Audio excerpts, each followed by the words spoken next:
Ooh, Lord. I think it's a damn. This will be all right. I didn't know that all that was going on. Hey guys, we're coming back with another quick and easy recipe. Now what I started out with was I had a pound of ground sausage, and it was the spicy kind, and I had went ahead and browned that, and I had cut up some green onion and I had added it to it also. Now what I ended up using today is, this is a jalapeno gravy. Now I actually had added the jalapeno gravy to the meat mixture, and I added probably about a half a cup of flour. Now that is for people who really don't know how to make gravy. If you ever want to make gravy, like if you want to do the sausage in gravy, just add your flour to the meat. Once it's about done, the flour will go ahead and it will cook in it, and there you have it. You will have your flour once, you will have your gravy once you add your milk or your water or whatever you're going to use as your liquid. This is just a quick and easy way. Like I said, I know how to make gravy, but sometimes I just don't fool with gravy. I'll just go ahead and do it the quick way and buy a pack. Now next, what I'm going to come in is I have some Grand's biscuits, and I already have some that I already had kind of pre-cut, but I'm gonna open this other one also. So I'm just gonna get these on here, and then I'm gonna get the other pack open. Now once you're doing this, you can kind of turn the oven on and get it preheated to the 350. Now this liquid is still kind of loose. It is okay. It is going to bake, so it will go ahead and thicken up while we're baking it, so don't worry about it.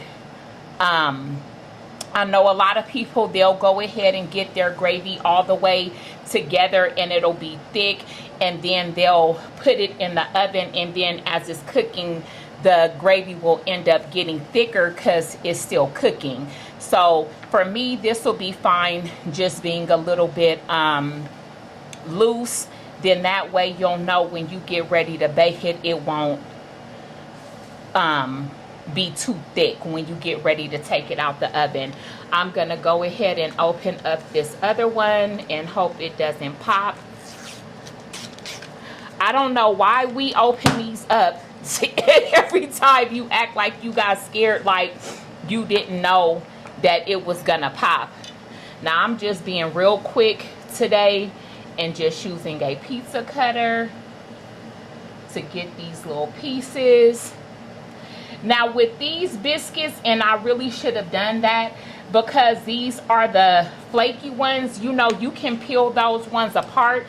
So you almost can just use one pack of biscuits and just go ahead and split them in half and then cut them, because this is kind of excuse me, a lot of biscuits. And if I would have really even tripped that possibly one pack would have been enough, then I would have just used the one pack. Shoot, if I would have made it to another store, you know, like some stores still sell like the old school biscuits, the ones that we used to eat before Pillsbury came out with the Grands, the little old small biscuits that we used to have on Saturday mornings. I would have just went ahead and grabbed those, because that would be perfect with this. Also, you don't need a fancy biscuit. So there you have it. I'm going to get this popped in the oven at 350 for probably about 25 minutes or so. I will let you know the exact time when I come back, so I will see you in a minute. Hey guys, we just pulled this out of the oven, and this just looks absolutely delicious. It came out so nice and brown. Yeah, this came out quite good. Now the little black specks, I think when I was browning the meat, I think the bottom had got too brown, but that's like some specks of the jalapeno that's in the gravy. But there you go. You see it's still steaming. We just took it out of the oven. I don't even want to touch the pan. That came out nice. It's not as wet as I would have wanted it to be. So I probably should have just added maybe a little bit more milk before I put it in the oven. So just a little bit more than 3 cups. But that still came out good. It did what it was supposed to do. And like, if this came out kind of dry for me, I probably just would have made a little bit of gravy on the side. That way they could have poured a little bit on the bottom, you know, of the plate before they made their plate. That way they would still have, you know, enough gravy. But even if you do a pan like this, maybe just go ahead and make a little side of gravy. That way if people want to kind of, because some people like their biscuits really, really wet. So that way once they make their plate, they could still just pour a little bit of gravy on the top of the biscuits. But my boo is here today. I love when he's here, when we're together, because he's always my taste tester. He was already like, when is that coming out the oven? Because I want to taste that. So here you go. And he just eat it and it be piping hot.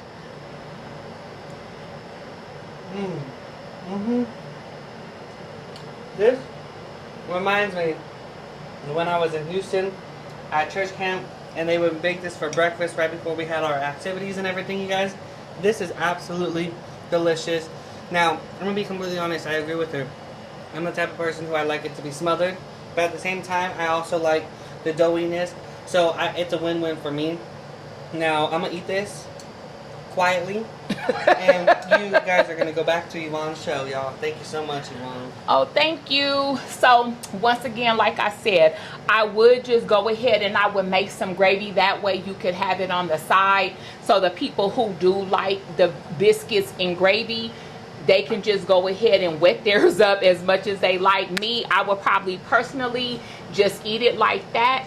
Now this is kind of like a one-pan dish. If you do have people that like eggs, you could always just scramble some eggs on the side or make the eggs however they like them, and then you'll be ready to go. So this is a win-win. This is something that I probably will incorporate when I cook for my family. Like when we do a brunch or something, this would be absolutely perfect because it's all in one pan. They will absolutely love it. So until next time, bye.